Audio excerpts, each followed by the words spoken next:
والله سيأتي الفرج، لا تستعجل ولا تستكثر الألم، فكل شيء عند الله بقدر، والقلب إذا انكسر على الله لم يصله إلا الجبر.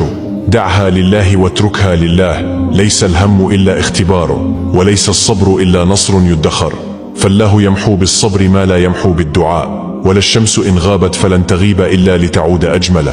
لن تضيق نفس كان الله معتقدها، فإن ضاقت بك الدنيا فاعلم أن الله يوسعها، واذكر دائما أن الأيام تتبدل، وأن العسر لن يدوم، وأن اليسر قد كتب بعد كل عسر.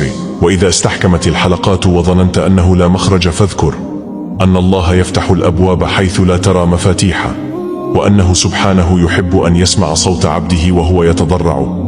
فارفع يديك وادع بثقة، فالدعاء سيف المؤمن. فاصبر، فالعسر يبتلى باليسر. واسكن، فما أغلق الله بابا إلا وفتحه أجمل.